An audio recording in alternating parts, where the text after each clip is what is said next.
الله وبركاته. إن الحمد لله نحمده ونستعينه ونستغفره ونعوذ بالله من شرور أنفسنا ومن سيئات أعمالنا من يهده الله فلا مضل له ومن يضلل فلا هادي له وأشهد أن لا إله إلا الله وحده لا شريك له وأشهد أن محمدا عبده ورسوله يا أيها الذين آمنوا اتقوا الله حق تقاته ولا تموتن إلا وأنتم مسلمون فإن أصدق الحديث كتاب الله وخير الهدي هدي محمد صلى الله عليه وسلم وشر الأمور محدثاتها وكل محدثة بدعة وكل بدعة ضلالة وكل ضلالة في النار. Ma'asyiral muslimin, ikhwani fillah, rahimani wa rahimakumullah. Kita melanjutkan kembali pembahasan kitab At-Tawjihat Al-Islamiyah yang dikarang oleh Syekh Muhammad bin Jamil Zainu rahimahullahu taala. Pada pertemuan malam hari ini kita memasuki bab tentang la tusaddiq ad-dajjalin. Jangan percaya membenarkan para dajjal-dajjal atau para pendusta-pendusta seperti dukun-dukun atau tukang-tukang ramal. Langsung saja kita mulai. Kata beliau, qala sallallahu alaihi wasallam, Nabi sallallahu alaihi wasallam bersabda, man ata arrafan aw kahinan fasaddaqahu bima yaqulu faqad kafara bima unzila ala Muhammad. Kata Nabi, barang siapa yang mendatangi tukang ramal atau kahinan, yaitu dukun-dukun, kemudian ia mempercayai, membenarkan apa yang diucapkan oleh si tukang ramal tersebut, ya dia meyakininya bahwa itu sebagai sebuah kebenaran, maka dia telah kafir terhadap apa yang diturunkan kepada Muhammad, yaitu telah kafir kepada syariat Islam. Karena akidah kita meyakini bahwa tidak ada sesuatu yang tahu perkara-perkara gaib kecuali Allah Subhanahu wa ta'ala.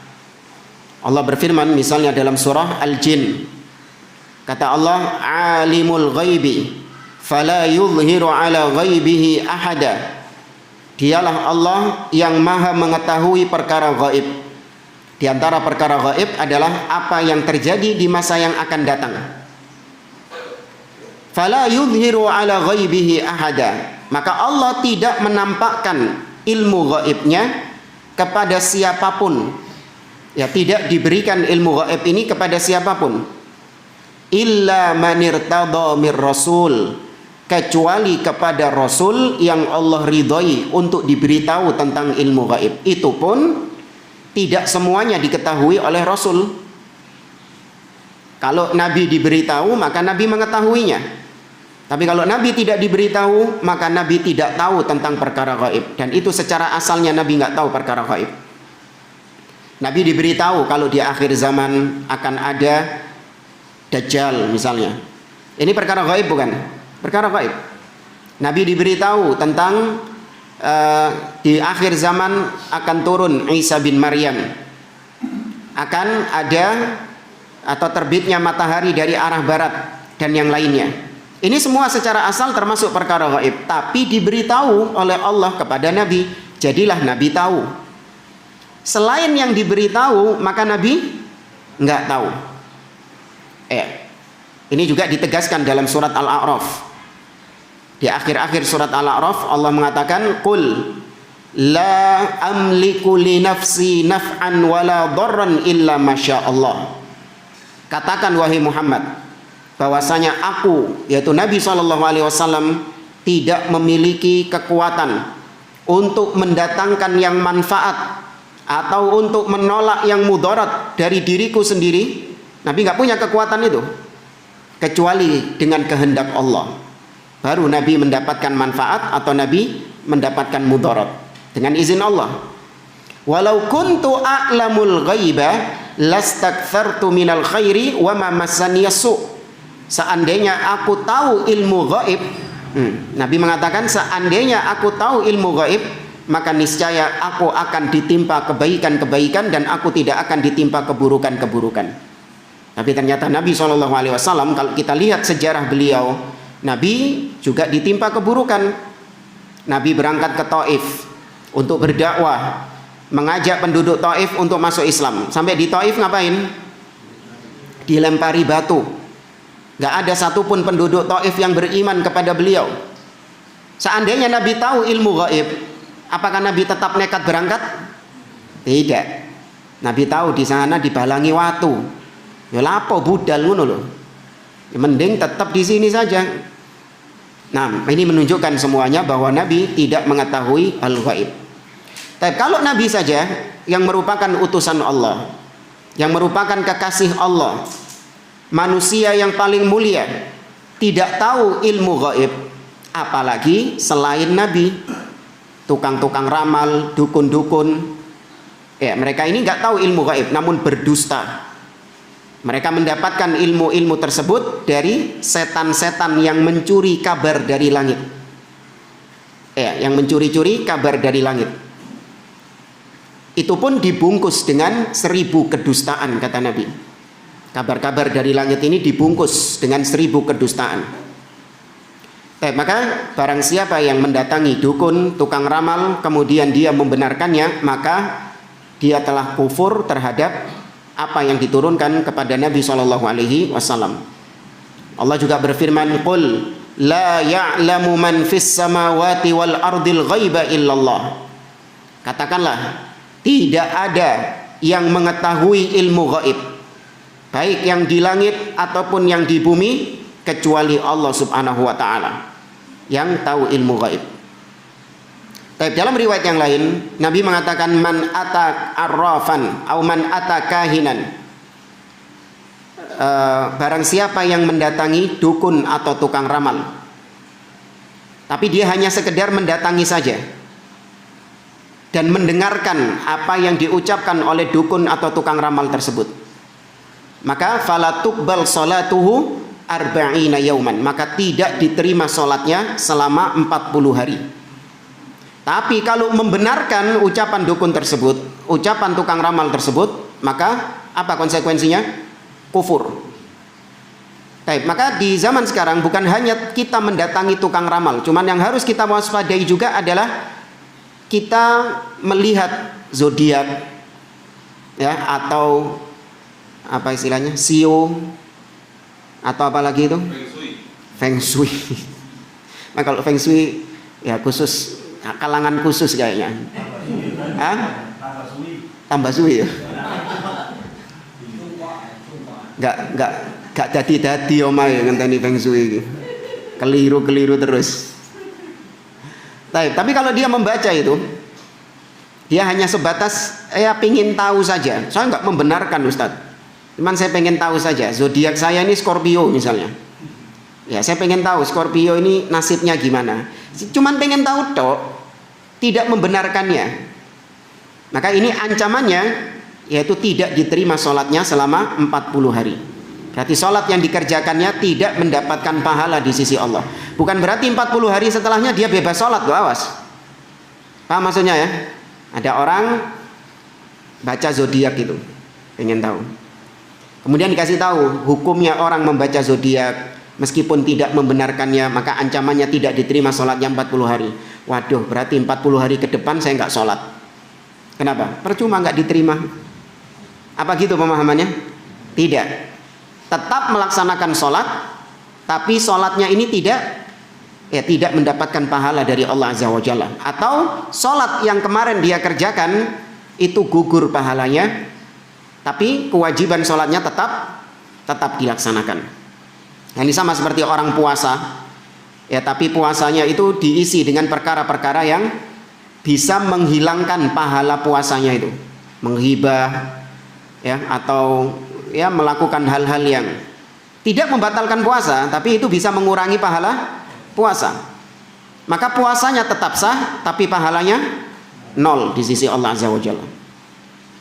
Kita lanjutkan, kata beliau, yahrumu tasdiqul munajjim wal kahin wal arraf was sahir wal rammal wal munaddil wa ghairuhum mimman yuda'al ilma atau mimman yuda'al ilmu bima fin nafs au bil madi wal mustaqbal li'anna dzalika min ikhtisasillahi wahda.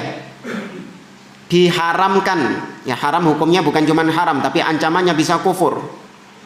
Ya dilarang mempercayai ahli nujum, ahli perbintangan. Ahli nujum, ahli perbintangan ini ada yang dibolehkan dan ada yang tidak diperbolehkan.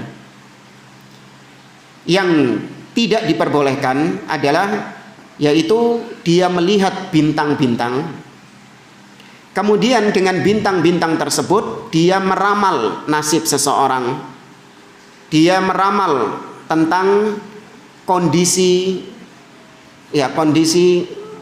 umat yang ada dengan bintang-bintang tersebut. Oh ini rasi bintangnya ini, kalau ini rasi bintangnya ini berarti kau akan mendapatkan rizki, jodohmu akan datang. Maka ilmu nujum seperti ini hukumnya syirik, haram. Adapun ilmu-ilmu perbintangan yang memang ada kaitan sebab dan akibat, seperti ilmu astronomi, ya, yang di apa? Ya orang-orang BMKG lah yang paham lah, ya kan?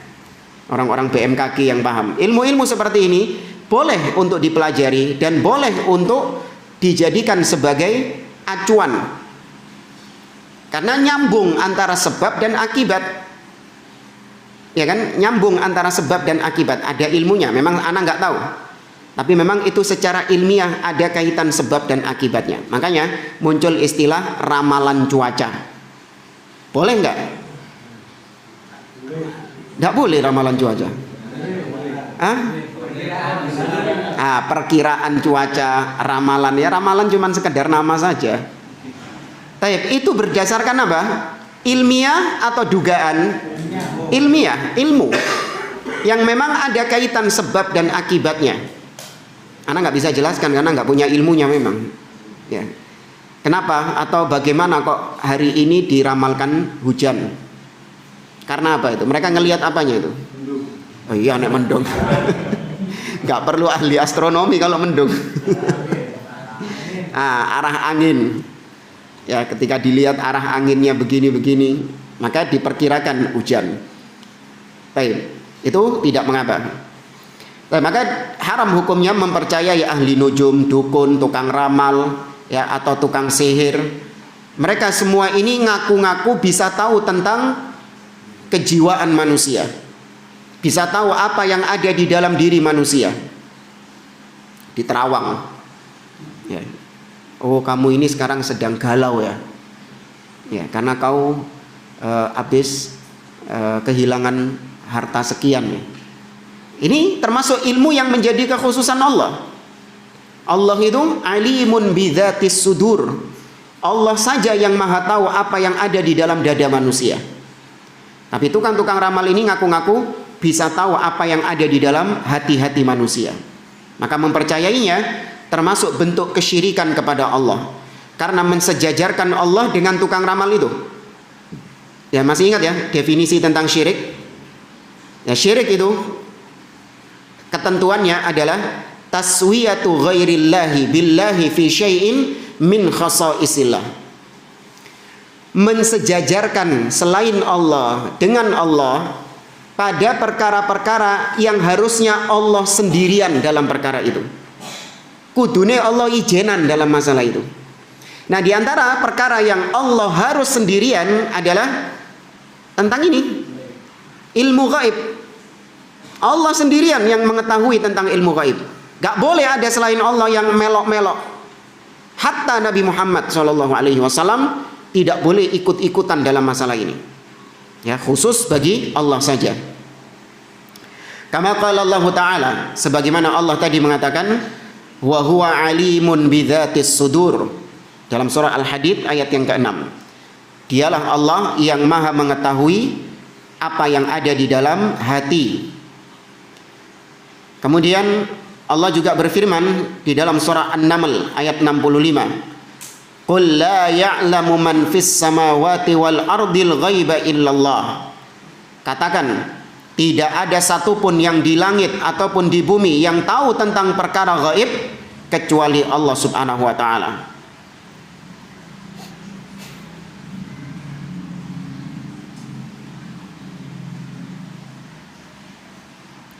Di sini ada hadis Nabi yang terlewatkan. Ya, kalau di cetakan antum itu Rasulullah bersabda ya. Afwan, lihat bukunya.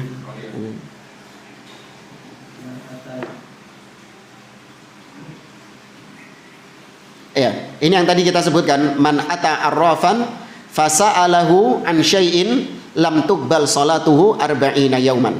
Nah, jazakallahu khair. Barang siapa yang mendatangi tukang ramal dan dia bertanya, tidak ada kata-kata membenarkan. Dia cuma bertanya ke tukang ramal itu.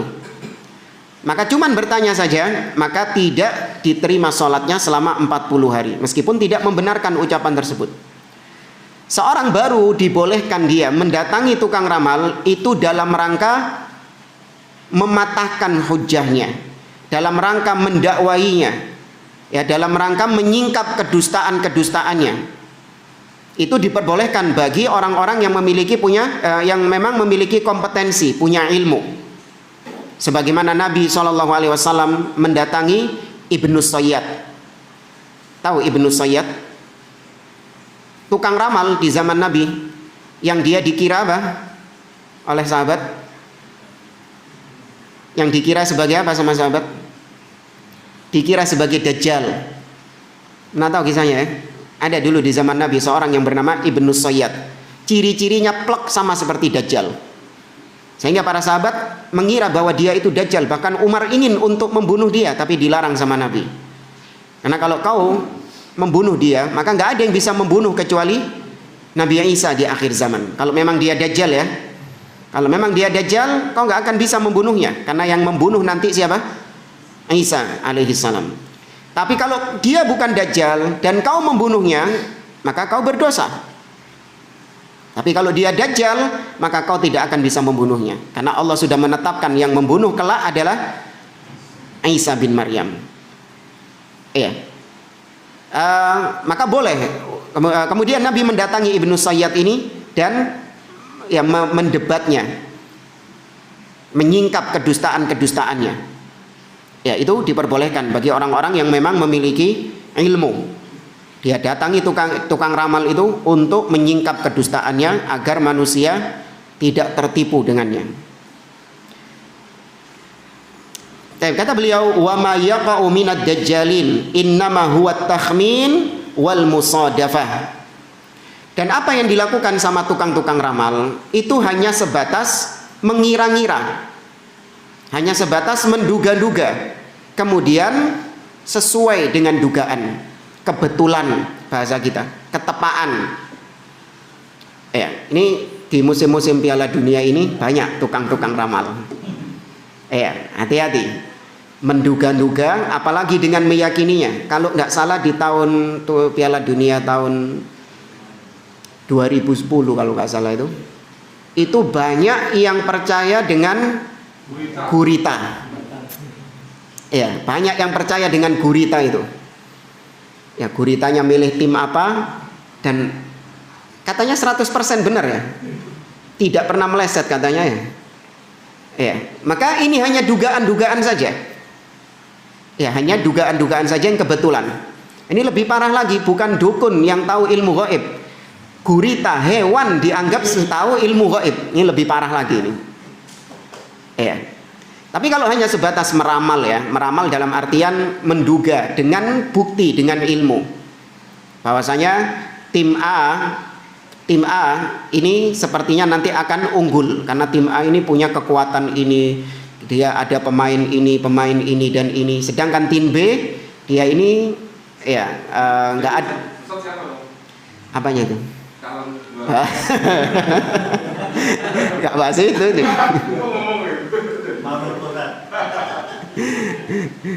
Ya, kalau hanya sebatas menduga dengan dasar ilmu. Ya, dengan dasar ilmu bahwa tim A ini akan mendapatkan kemenangan dengan ilmu, dengan bukti-bukti tadi. Tapi nggak boleh dipastikan. Ya, hanya dugaan, boleh menduga. Tapi kalau dasarnya itu adalah sesuatu yang nggak ada kaitan sebab akibatnya, ini jatuhnya dugaan-dugaan yang waham, dugaan-dugaan yang halu. Kenapa kau bilang tim A yang akan menang melawan tim B? Iya, karena berdasarkan ramalan Joyoboyo, tuh. Iya, apa hubungannya?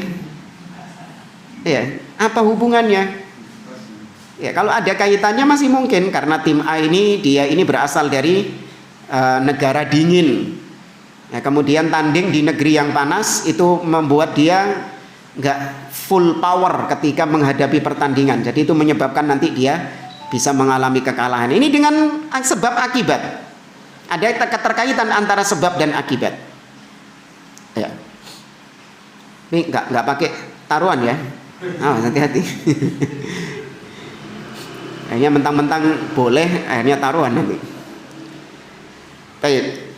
Kemudian kata beliau, wa aktsaruhu kadzibun minasyaitan la yaghtar bihi illa naqisul aql. Dan ramalan-ramalan tersebut itu kebanyakan bahkan kebanyakannya adalah kedustaan-kedustaan dari syaitan. Maka tidaklah yang mempercayai tukang-tukang ramal kecuali orang yang gak waras akalnya. Ya, orang yang tidak waras akalnya yang mempercayai tukang ramal tersebut. Dan gak jujurnya ya, gak fair ya. Kalau tukang ramalnya itu benar, maka beritanya itu di blow up. Ya enggak? Diekspos beritanya itu. Tapi kalau meleset, sepi. Gak ada pemberitaan gitu. Ya, tapi kalau benar, diekspos. Nah, ini termasuk trik-trik syaitan. Walau kanu ya'lamunal ghaib lastakhrajul kunuza minal ard. Kata beliau, seandainya para tukang-tukang ramal ini tahu tentang ilmu gaib, pasti yang pertama kali dilakukan adalah dia mencari harta karun yang tersimpan di bumi. Jamaah, ini secara logis. Ada banyak harta karun yang tersimpan terpendam di bumi. Ya, atau tempat-tempat yang memang prestisius memiliki harta. Ya, entah di bawah tanah atau di dalam gua, ya, atau di gunung dan seterusnya. Kalau tukang-tukang ramal ini yang tahu ilmu gaib, dukun-dukun ini memang tahu tentang ilmu gaib secara hakiki, benar-benar mereka tahu ilmu gaib, maka nggak mungkin mereka buka praktek. Rosi oleh ini buka praktek ini. Mereka pasti dengan ilmu gaibnya itu akan menuju tempat-tempat harta karun yang terpendam di bumi. Walamma asbahu fuqara yahtaluna 'alan nas li'akli ma lahum bil batil. Tapi ternyata mereka miskin. Ya, mereka miskin, mereka fakir, sehingga mereka membutuhkan harta. Ya, mereka nggak tahu tentang ilmu gaib, akhirnya mereka macak istilahnya. Ya, berdandan seperti orang yang tahu ilmu gaib dan menipu manusia untuk mengambil harta dari mereka. Wa in kanu shadiqin la yakhrujuna la yukhbiruna an asraril yahud li ihbatiha. Ya, seandainya mereka jujur ya. Ini juga secara logis. Seandainya mereka benar-benar tahu tentang ilmu gaib, pasti mereka bisa bekerja sama dengan pemerintah misalnya untuk mengatasi permasalahan-permasalahan yang akan terjadi. Contoh misalnya pandemi. Ya enggak? Contoh misalnya pandemi. Sebelum pandemi, seandainya tukang ramal ini tahu bahwasanya akan ada pandemi yang menyebabkan ekonomi jadi terpuruk, menyebabkan PHK massal besar-besaran, menyebabkan kelaparan, kematian. Seandainya mereka tahu, maka mereka pasti menjadi orang yang terdepan untuk mencegahnya. Ya, menjadi orang yang terdepan untuk mencegahnya dengan upah misalnya lebih besar kan daripada buka praktek. Ya enggak? Lebih besar daripada buka praktek ramal. Tapi ternyata tidak mereka lakukan. Itu berkaitan dengan tukang ramal. Sekarang lanjut ke pembahasan berikutnya. La tahlif bi ghairillah. Bab tentang jangan bersumpah dengan selain nama Allah. Seperti seorang mengatakan wal Ka'bah, demi Ka'bah. Atau orang mengatakan wa Muhammad wa Rasulillah, demi Rasulullah, demi Nabi Muhammad. Ini semua adalah kalimat-kalimat syirik. Meskipun syirik apa? Syirik kecil atau syirik asghar, tidak sampai mengeluarkan seseorang dari Islam, tapi tetap itu dosa besar. Ya, syirik kecil itu jangan dianggap kecil. Namanya tok syirik kecil, tapi bobotnya di sisi Allah itu besar, termasuk di antara kabair. Bahkan Abdullah bin Mas'ud radhiyallahu anhu sampai mengatakan, li an ahlifa billahi kadziban ahabbu ilayya min an ahlifa bi ghairillahi shadiqan. Perhatikan kalimatnya. Sungguh aku bersumpah dengan nama Allah tapi dusta lebih mending bagiku daripada aku bersumpah dengan selain nama Allah meskipun jujur. Dua-duanya jelek, awas. Ya, dua-duanya keburukan. Seorang misalnya bersumpah, ini dia lagi jualan, ya, dia lagi jualan baju misalnya, punya toko baju. Dia mengatakan kepada calon pembelinya, Pak, demi Allah, bersumpahnya atas nama Allah, demi Allah, saya ini jual ke sampean 100.000, saya nggak ngambil badi. Oh, Masya Allah. Demi Allah saya nggak ngambil untung wis buat sampean. Demi Allah gitu. Jujur atau dusta ini? Wis asli dusta wis. Kalau nak wong dodolan nggak njupuk badi. Kecuali kalau memang mau sedekah. Taib, dusta, tapi dia bersumpah atas nama Allah Subhanahu wa taala. Maka ini bobot dosanya apa? Maksiat. Karena yang dihitung cuman dustanya itu tadi. Taib, meskipun maksiatnya maksiat besar karena membawa nama siapa? Allah Subhanahu wa taala. Dosa besar tetap. Tapi tetap itu maksiat. Bukan kategori bid'ah, bukan kategori syirik. Tapi orang yang kedua, dia jujur. Dia mengatakan kepada pembelinya, Pak, ya sudah wis, ini saya jual 150 saja. Saya ngambil untung cuman 10.000 saja wis. Jujur dia. Dia memang kulaknya 140, ngambil untung 10.000 tok. Jujur. Iya Pak, saya ngambil 10.000 tok demi Rasulullah. Ya, dia mengatakan demi Rasulullah. Maka ini lebih buruk daripada yang pertama. Paham ya? Yang kedua ini lebih buruk daripada yang pertama. Yang pertama itu buruk nggak? Wis buruk. Tapi yang ternyata yang kedua ini lebih buruk. Ustaz, kan jujur dia. Iya, meskipun jujur, tapi dia bersumpah atas nama selain Allah. Maka bobot dosanya itu apa?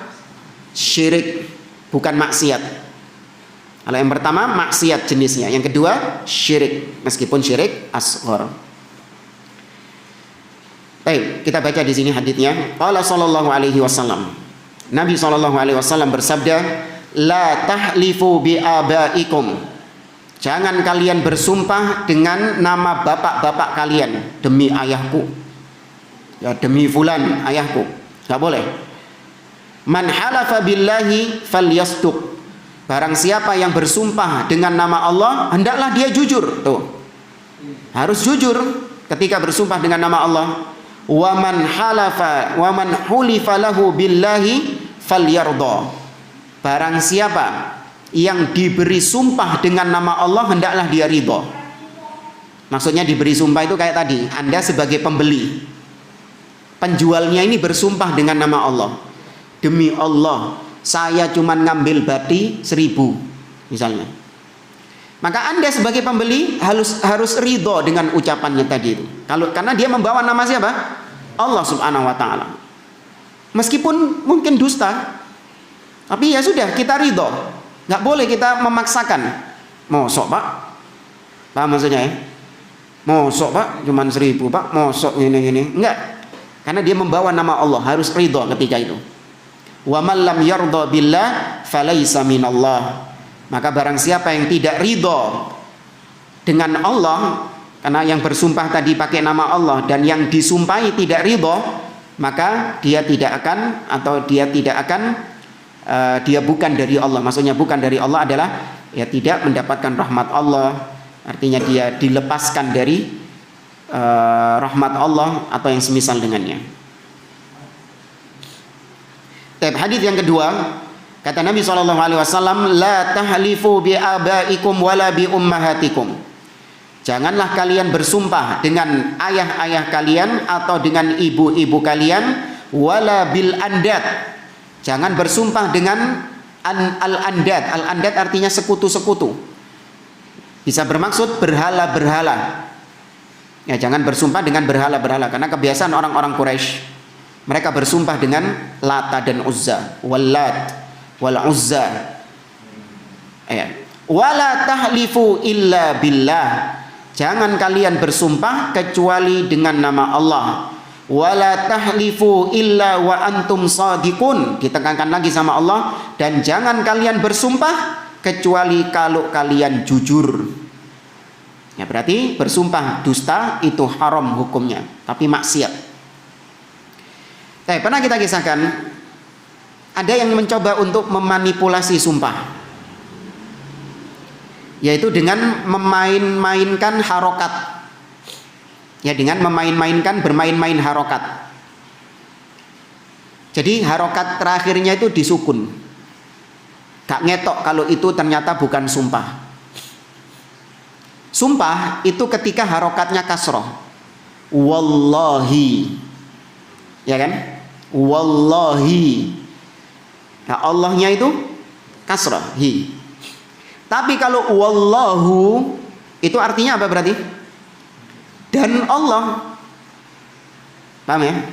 Wallahu kalau diterjemahkan maknanya adalah dan Allah. Tapi kalau kasrah wallahi, nah, wa di situ, waw di situ berfungsi sebagai al-qasam, sebagai sumpah, bukan dan. Ya, Bang? Demi. Apa, Pak? Demi Allah. Ya, demi, ya, demi. Wow di situ. Nah, ada yang bersembunyi di balik harokat. Wallah. Gak dilanjut nanti deh. Wallah. Iya. Nah, itu ada di pedagang-pedagang di Saudi. Ya, dia ketika menawarkan barangnya, dia tahu kalau bersumpah dusta itu dosa. Nah, dia nggak bersumpah niatnya, dia hanya mengatakan wallah. Niatnya dia itu wallahu. Ya, niatnya dia itu wallahu. Tapi yang diinginkan sama dia supaya pembelinya itu menganggap itu bentuk sumpah. Ya. Wallah. Sering pedagang-pedagang di sana ngomong kayak gitu. Maka antum kalau mau ngenyang, nawar di sana, dengar penjualnya itu wallah terus, tegaskan wallahi. Gak wani deh. Gak wani. Iya. Gak berani. Nah, langsung dikekno. Oh iya, mereka masih ada takutnya di situ. Tegaskan wallahi. Kalau wallah ya kita nggak langsung menghukumi gitu. Iya. Nggak langsung menghukumi gitu. Memang ada yang wallah tapi memang niatnya sumpah. Ada yang seperti itu. Cuman kita ingin make sure aja untuk memastikan saja ini sumpahnya wallahu atau wallahi. Ini tegaskan wallahi. Wedi deh. Ya, Bang? Oh iya, sudah ngaji ternyata. Wah, ini bukan orang sembarangan ya. Sudah ngaji tauhid ini ternyata ini. Baik, adapun Allah, maka Allah bersumpah dengan makhluknya itu menjadi kekhususan dia. Allah bersumpah dengan makhluknya, seperti Allah bersumpah dengan waktu. Wadduha, ya, demi waktu duha. Wal fajri, demi waktu fajar.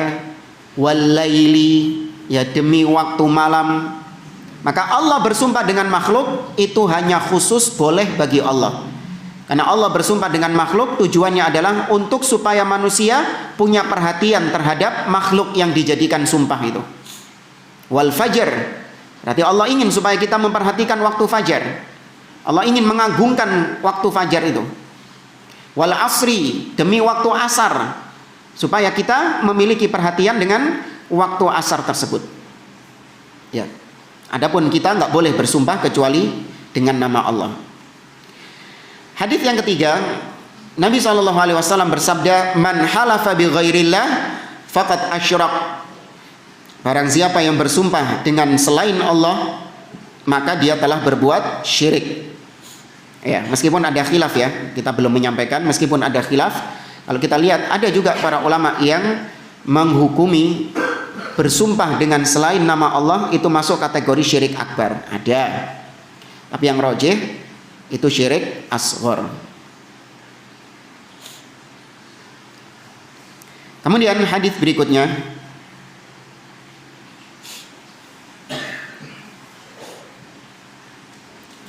kata Nabi SAW, man halafa ala yamini sabrin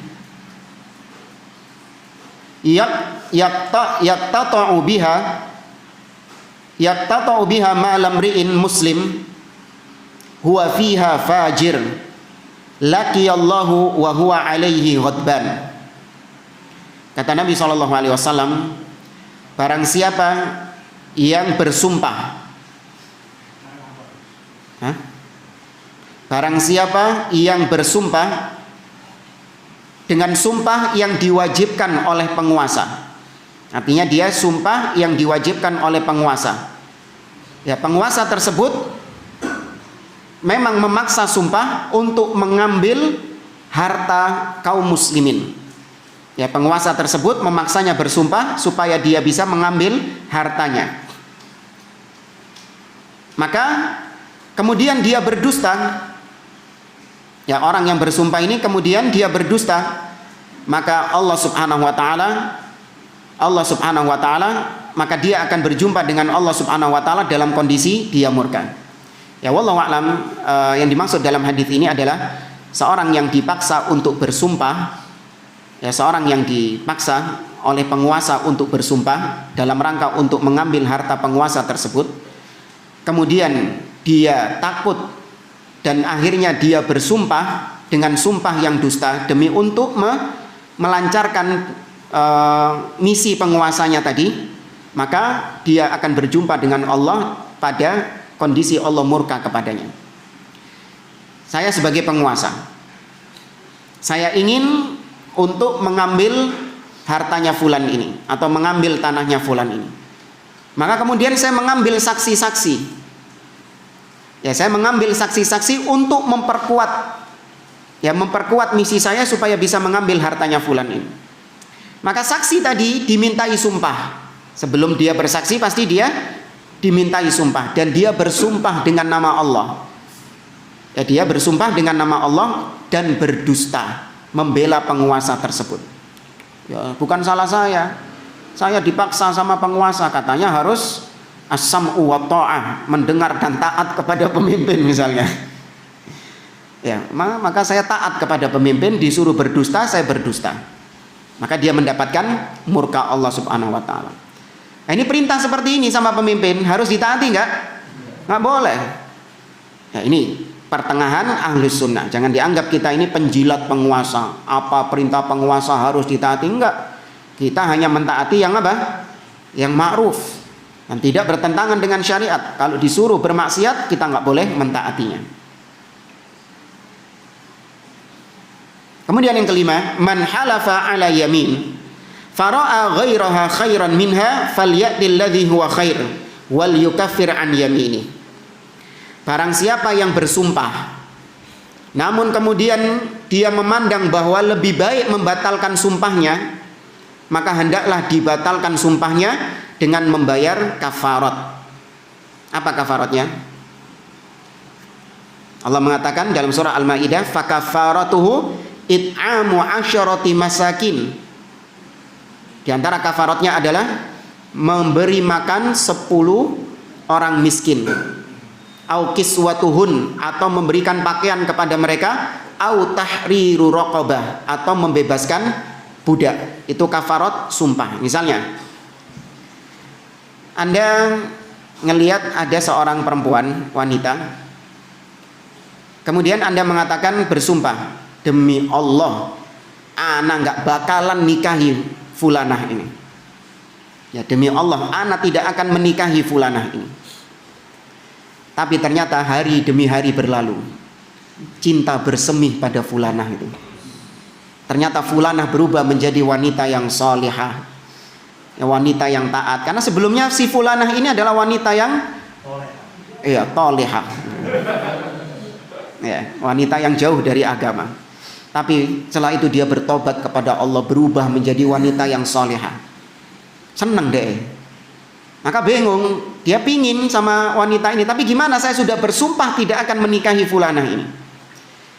Maka dia harus membatalkan sumpah untuk bisa menikahi fulanah. Maka kalau memang itu baik, maka sumpahnya harus dibatalkan, digugurkan dengan cara membayar kafarat. Makanya hati-hati, nggak boleh banyak-banyak bersumpah. Nggak boleh gampang-gampang bersumpah. Apa manfaatnya sumpah tadi itu? Demi Allah saya nggak menikahi fulanah. Oh, paling kayak gaya-gayaan menulu, ya kan? Oh ya, biar ke teman-teman, udah anak nggak seneng sama fulanah ini. Wallahi anak nggak akan nikah sama fulanah ini. Tiba non-jilat ludah sendiri. Nah, kita lanjutkan hadis yang ke-6. Man halafa fastathna fa in syaa'a madha wa in syaa'a taraka ghairu hanithin. Kata Nabi SAW, barang siapa yang bersumpah, man halafa fastathna, kemudian dia melakukan istithna, yaitu mengatakan insya Allah. Ya, dia bersumpah tapi mengatakan dia mengatakan insya Allah. Fa insya amadha, maka kalau sudah mengatakan insya Allah, maka kemudian kalau dia berkehendak maka dia lakukan, tapi kalau dia berkehendak meninggalkan maka tidak mengapa. Misalnya tadi, wallah, demi Allah, insya Allah anak nggak akan menikahi fulan. Paham ya? Demi Allah ditambah insya Allah, anak nggak akan menikahi fulan. Nah, setelah itu tergantung kehendaknya. Kalau ternyata dia berkehendak untuk menikahi fulan, maka nggak apa-apa, langsung nikah, nggak pakai kafarat. Tapi kalaupun dia nggak jadi menikahi fulana, maka ya sudah, berarti berlaku sumpahnya tadi. Ini kalau dengan ucapan insya Allah. Tapi kalau nggak pakai insya Allah, maka wajib membayar kafarat kalau dia menggugurkan sumpahnya. Nah, ini yang ketujuh, dinukil oleh beliau, li an ahlifa billahi kadiban khairun min an ahlifa bi ghairihi shadiqan. Aku bersumpah dengan nama Allah tapi dusta lebih baik daripada aku bersumpah dengan selain Allah meskipun jujur. Ya. Kemudian kata Nabi, man halafa minkum faqala fi halfihi billati wal uzza falyaqul la ilaha illallah. Kata Nabi, barang siapa di antara kalian yang bersumpah kemudian dia mengatakan billat, demi Lata, atau wal uzza, demi Uzza, maka hendaklah dia langsung mengucapkan la ilaha illallah. Wa man qala li sabihi ta'al uqamirka falyatasaddaq bi syai'in. Ya, kata Nabi SAW, dan juga barang siapa yang diajak oleh saudaranya untuk main judi misalnya, diajak untuk main judi, maka hendaklah dia gugurkan itu dengan bersedekah. Ya, hendaklah dia ganti dengan sedekah. Yang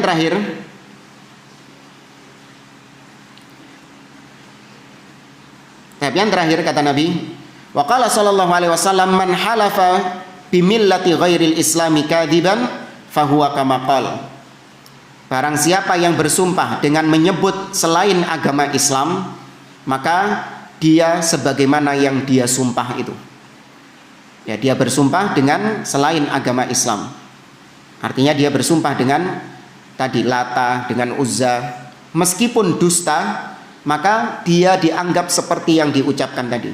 Maksudnya di sini kata beliau, idza qala al muslim in kana fa'ala dzalika fa huwa yahudi fa in ya'taqada ta'dhimu dzalika kafar wa in qasada haqiqatat ta'liq fayanzur fa in kana arada an yakuna muttasifan bidzalika kufrun kafar li anna iradatal kufri kufrun wa in aradal abdu an dzalika lam yakfur. Ini rinciannya kata beliau. Maksudnya ketika dia bersumpah, apabila saya melakukan perbuatan ini demi Allah, saya adalah Yahudi. Ya, apabila saya melakukan perbuatan ini, maka saya Yahudi atau Nasara. Maka dalam masalah ini beliau merinci. Kalau dia mengucapkan hal itu untuk menguatkan, untuk mengagungkan agama yang sedang disebut tadi, maka orangnya kufur. Ya, untuk mengagungkan agama tersebut, maka berarti orangnya kufur. Tapi kalau dia mengucapkan itu hanya sebatas berandai-andai, ya berandai-andai, maka yang seperti ini tidak kafir, tapi diperinci, ya diperinci. Kalau ada sedikit keinginan untuk berandai-andai, kalau ada sedikit keinginan seperti yang diandai-andaikan, maka dia kafir. Tapi kalau tidak ada keinginan seperti yang diandai-andaikan, maka dia tidak kafir. Contoh,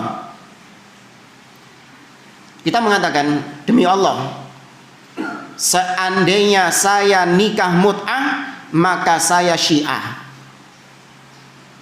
Paham ya? Seandainya saya melakukan nikah mut'ah, maka berarti saya Syiah. Ini kalau diucapkan dalam rangka untuk mengagungkan agama Syiah, maka berarti yang bersumpah ini kafir. Ya, karena Syiah kekufuran, kafir. Tapi kalau dia mengatakannya hanya berandai-andai, seandainya saya melakukan nikah mut'ah, maka berarti saya Syiah. Nah, kalau dia berandai-andai, diperinci. Kalau ada keinginan di dalam dirinya memang benar-benar ingin untuk melakukan nikah mut'ah tersebut, terpendam keinginan itu, maka dia juga dihukumi seperti tadi, kufur. Tapi kalau untuk supaya dia menghindarkan diri dari perbuatan nikah mut'ah tersebut, amit-amit, naudzubillah, kalau sampai saya mut'ah, ya naudzubillah, saya menjadi orang Syiah. Ya, dalam rangka untuk menguatkan bahwa perbuatan tersebut perbuatan jelek, makanya saya bersumpah tidak akan melakukan perbuatan tersebut. Karena ancamannya kalau saya melakukan perbuatan itu, maka saya menjadi orang Syiah. Paham jemaah? Baik, saya rasa ini yang bisa kita sampaikan. Insyaallah kita lanjutkan pada pertemuan yang akan datang. Wallahu a'lam. Oke, barangkali ada yang mau ditanyakan, tafadhol.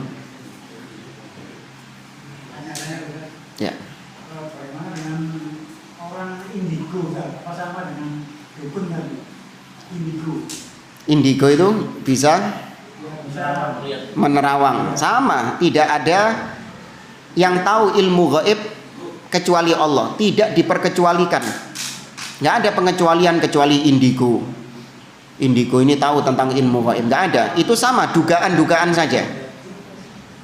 Ya, itu juga istilah-istilah yang muncul belakangan.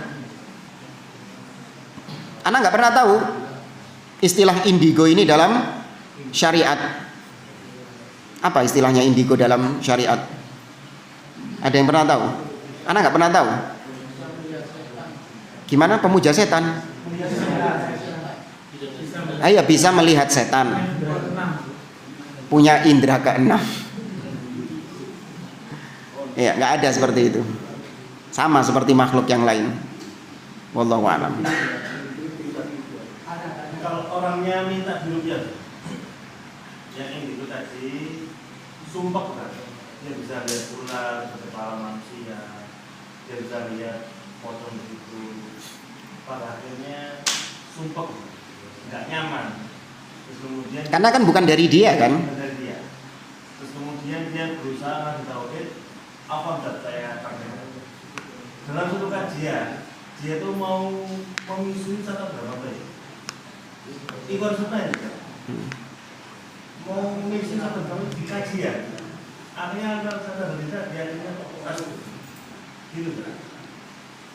Dalam kondisi seperti itu akhirnya dia minta sama teman-teman untuk diruqyah agar yang seperti itu dihilangkan. Apakah minta diruqyah itu boleh? Ya.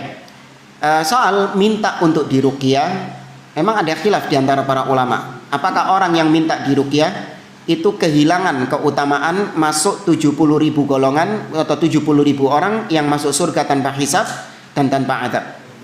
Karena Nabi menyebutkan salah satunya adalah humul ladzina la yastarqun.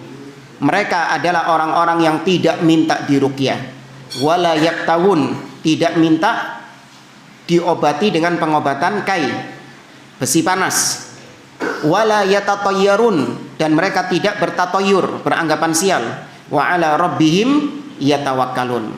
Nah, soal kalimat yang pertama, la yastarqun, tidak minta diruqyah, ini ada khilaf di antara para ulama. Di antaranya Syekh Muhammad bin Shalih Al-Utsaimin, beliau menyebutkan bahwa tidak minta diruqyah yaitu karena orang tersebut masih mampu untuk meruqyah secara mandiri. Sehingga ketika dia minta diruqyah itu melemahkan tawakalnya dia kepada Allah dan lebih bergantung kepada orang yang meruqyah. Ya, tapi wallahu a'lam kita lebih condong kepada pendapat Syekh Abdul Aziz Ar-Rayis. Beliau mengatakan la yastarqun, tidak minta diruqyah, maksudnya adalah la yastarquna bi ruqyati syirkiyah. Tidak minta diruqyah dengan ruqyah yang syirik. Itu yang membuat dia nggak masuk ke 70.000 orang itu. Kalau minta diruqyah dengan ruqyah yang syirik, tapi minta diruqyah dengan ruqyah yang syar'iyah, maka ini tidak mengapa. Ya, tidak mengapa, boleh. Ya, termasuk hal yang tidak mengapa. Memang kalau bicara lebih afdol meruqyah diri sendiri. Memang terkadang orang nggak bisa. Ya, karena memang sudah terlalu dahsyat gangguan jinnya, dia nggak bisa meruqyah sendiri. Maka dia minta orang lain untuk meruqyahnya dengan ruqyah yang syar'i, bukan ruqyah yang bid'i atau ruqyah yang syirki. Ruqyah yang bid'iyah atau yang syirkiyah. Nah, wallahu a'lam. Tadi di awal disebutkan dajjal pembohong. Iya. Termasuk dukun-dukun itu dikatakan dajjal juga. Apa gimana? Iya, dukun-dukun, tukang-tukang ramal, itu semua juga disifati sebagai ad-dajjalun al-kadzabun. Sifatnya. Iya, secara sifat. Tapi kalau dajjal yang Nabi sebutkan ciri-cirinya, maktub baina ainaihi kafir, tertulis di kedua matanya kafir. Ad-dajjal a'war ainil yumna. Dajjal itu mata kiri, mata kanannya buta. Ya, mata kanannya buta. Nah, ini dajjal yang besar, dajjal yang khusus, hanya satu saja. Ya, adapun yang tadi dajjalun, dajjal dalam bentuk plural, dalam bentuk jamak, maka ini maksudnya adalah pendusta-pendusta, dukun-dukun, tukang-tukang ramal. Ya. Gini udah. Ada seseorang tanya, misalkan A ini dukun, B ini penanya, Pak, rumahnya si A ini mana? Misalkan tanya sama saya kasih tahu langsung itu situ rumahnya. Terus si A, ini ada lagi si C ini tanya, Pak, rumahnya si A dukun itu mana? Terus saya nggak tahu. Terus gimana dukun? Kalau ada dukunnya nggak saya beritahu. Kalau nggak ada dukunnya saya kasih tahu. Gimana? Ya, terkadang kita melihat ya manfaatnya ketika atau mudorotnya ketika kita memberitahu tentang dukun tersebut, maka berarti kita masuk dalam hadits Nabi, man dalla ala dhalalah fa alaihi wizruha. Barang siapa yang memberi dalil, maksudnya memberi dalil ini memberi guide, memberi petunjuk kepada kesesatan, dia menunjukkan pada kesesatan, maka dia mendapatkan dosanya dan dosa orang yang tersesat itu. Ya, dia juga mendapatkan dosa meskipun dia nggak ikut pergi ke dukun, maka konsekuensinya besar. Maka lebih baik tidak diberitahu. Oh tidak, mohon maaf saya nggak ngasih tahu. Ya, karena memang kalau kita lihat orang yang datang ke sana kebanyakan rata-rata mau berobat ke dukun itu tadi, mau bertanya tentang perkara gaib tadi. Kata-kata dukun gimana? Sama, ya sama ininya juga. Lebih baik, karena kita nggak tahu. Kita mengambil al-aghlab. Al-aghlab artinya hukum secara mayoritas. Ya, kita tahu mayoritas orang yang bertamu ke sana tujuannya memang untuk berobat, untuk tanya tentang perkara-perkara gaib. Maka kalau ada orang yang nanya meskipun nggak nyebutkan dukun, ya kita hukumi sama seperti yang kemarin-kemarin ini. Saya kalau di daerah saya ditanya juga gitu, Pak, makam ya lewat mana? Ya,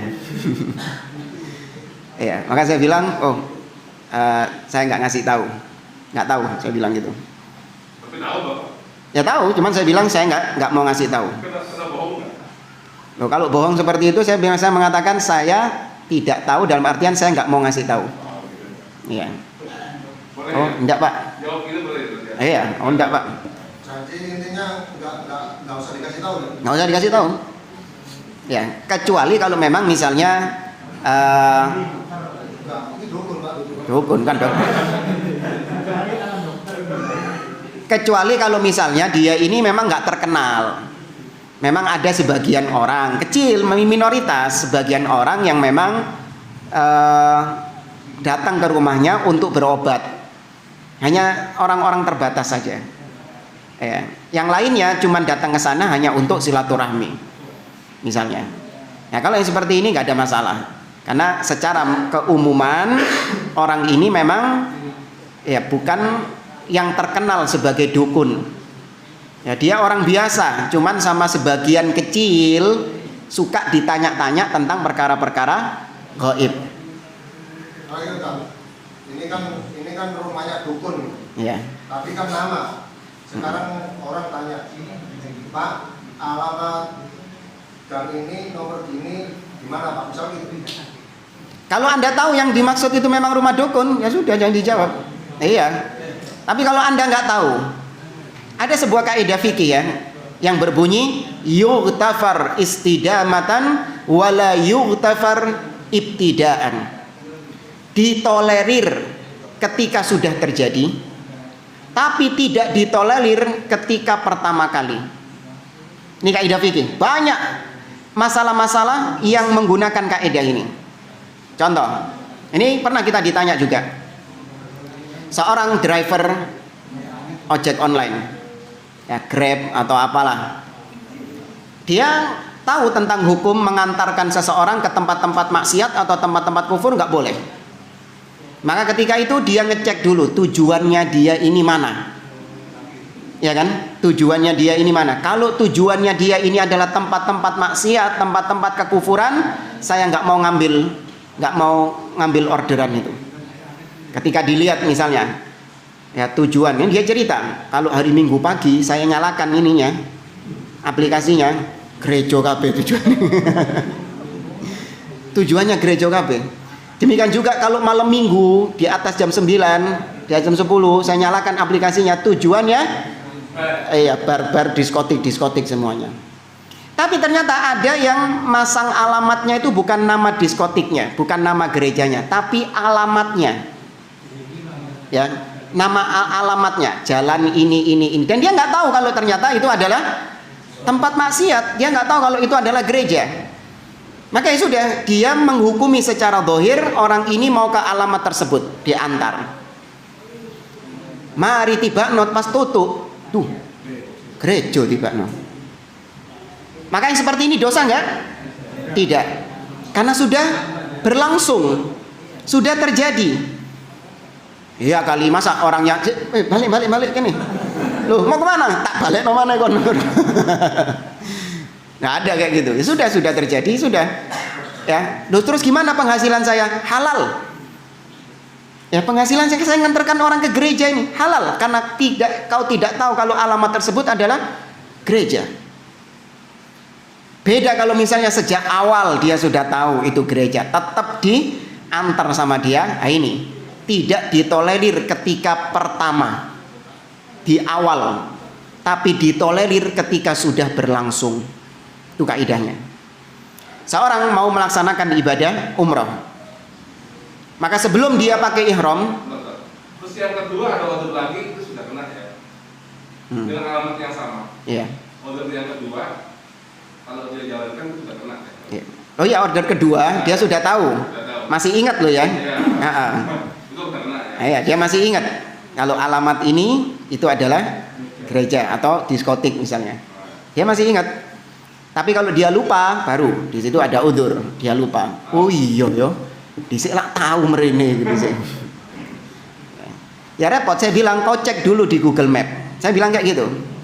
Kau cek dulu alamatnya. Wah, dijopo uang orderane. Iya, karena ada waktunya jemaah. Ya, kalau kelamaan akhirnya diambil sama orang itu, penumpangnya itu. Kalau lereng ngecek di situ loh, diambil orang. Sudah fattakullah mastata'tum. Seorang ingin melaksanakan ibadah umroh, maka sebelum dia berihram, dia mandi, kemudian dia pakai kolon, apa kolon ini? Ya pewangi badan, pakai deodoran, sehingga badannya jadi wangi. Kemudian dia pakai kain ihram itu, berangkat ke mikot. Ya, berangkat ke mikot, kemudian dia mengucapkan labbaik Allahumma umroh. Labbaik Allahumma umroh.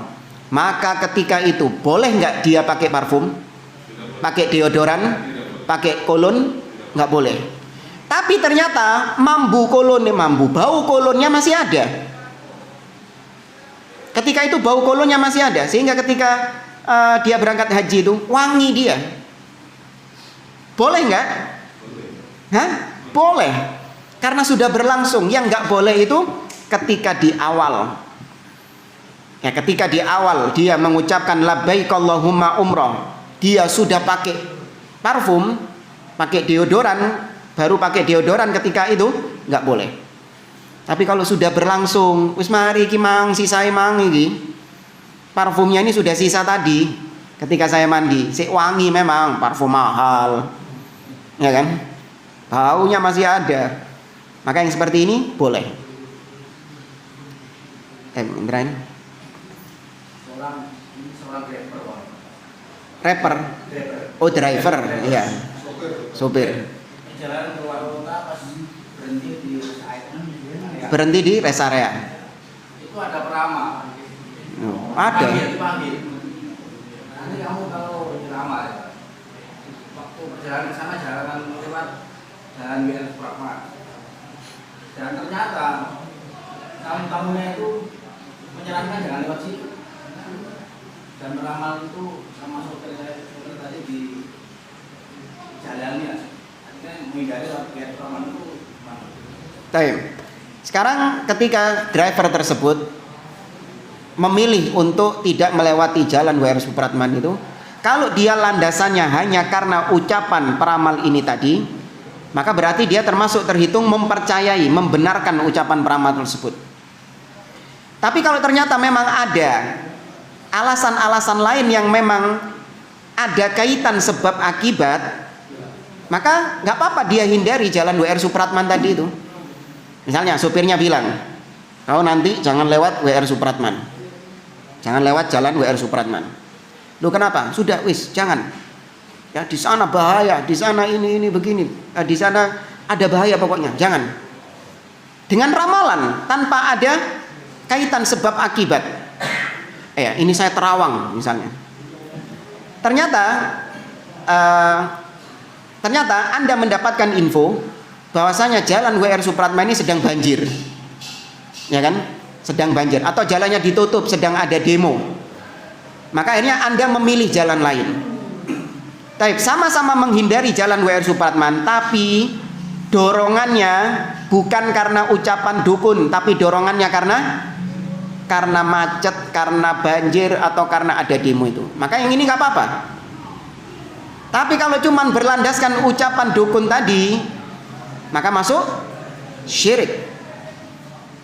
Paham jamaah ya? Masuk syirik. Nah, wallahu a'lam. Baik, saya kira ini yang bisa saya sampaikan. Kurang lebihnya mohon maaf. Kita akhiri subhanakallahumma wa bihamdik asyhadu an la ilaha illa anta astaghfiruka wa atubu ilaik. Wa akhiru da'wana anil hamdulillahi rabbil alamin. Wassalamualaikum warahmatullahi wabarakatuh.